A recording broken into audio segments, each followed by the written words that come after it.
Hello, Candice Sanderson, author of The Reluctant Messenger, Tales from Beyond Belief. Do you own a camera?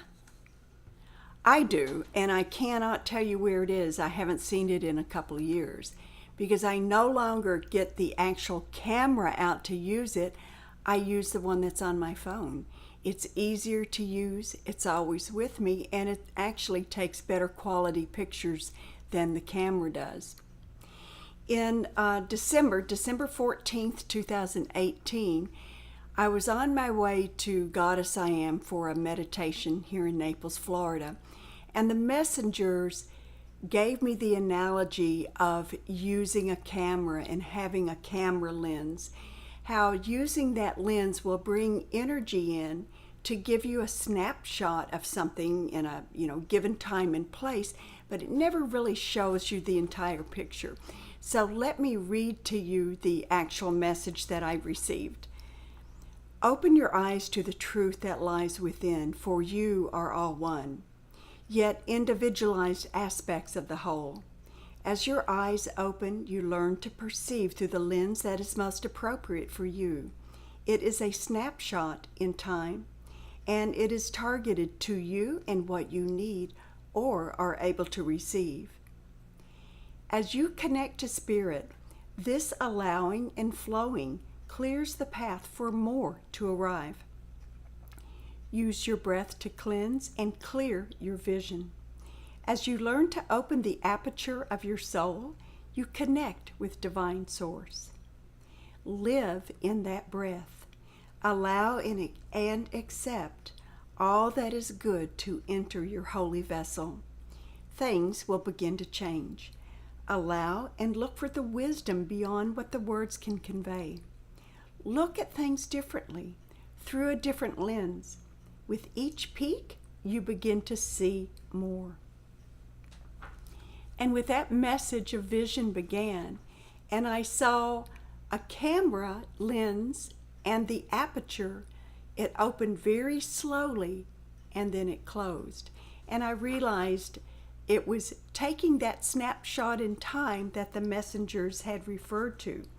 And this in time would create a picture that I would put in a photo album. Well, not really. I don't think many people use photo albums anymore. Maybe an electronic one. But then the scenario repeated itself.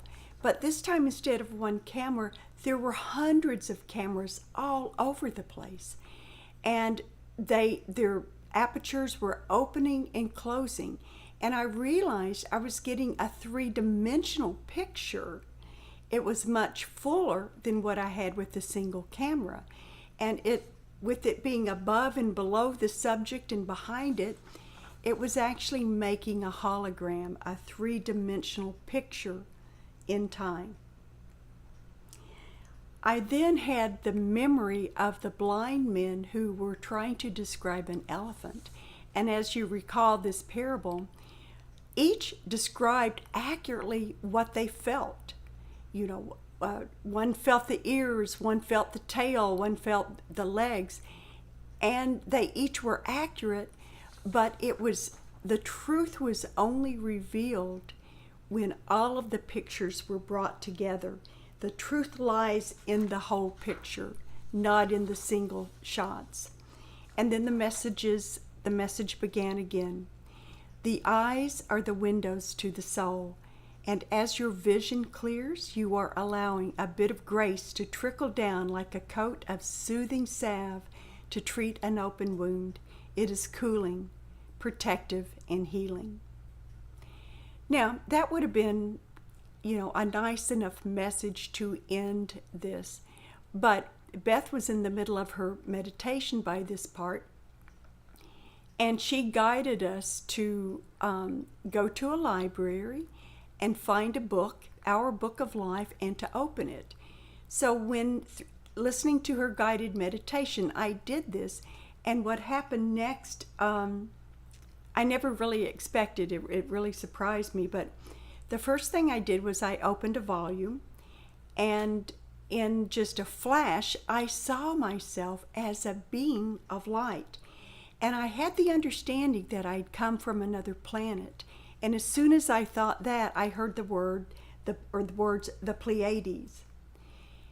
As I looked at my image in this book, I was neither male nor female. There was no gender identity.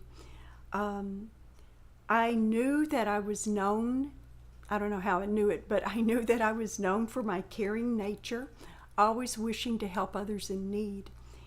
And then I heard, "Welcome home." I was told that my mission in that lifetime was to help open the eyes of the people who lived on earth and to help them realize that they are so much more than what their physical bodies are, and to let them know that divine grace actually flows through them. That is who they are. My purpose was to help them really understand their innate divinity. I was helping to bring people together for a common purpose, to experience life through their many incarnations on earth, and to understand that they were part of the whole, part of everything that there is. And then the message continued. Your body cannot tolerate too much energy at one time. It is not physically capable of doing so. But as you allow more divinity to flow within, your tolerance for that energy increases. The end result, wisdom.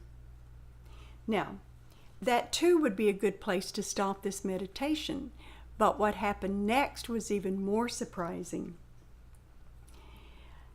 I reached into that book of life, opened another page, and when I did, I saw myself standing in front of a mirror.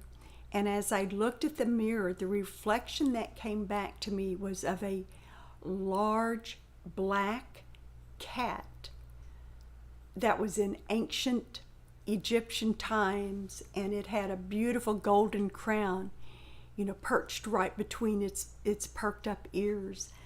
I don't know whether I was literally seeing a cat. I only saw the top part of it, its head, or whether I was a cat goddess of some sort with a human body.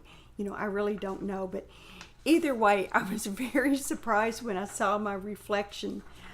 And as if in response to my shock upon seeing myself as a cat, the messengers replied, "Why be surprised with this, dear one? For you are part of all that is.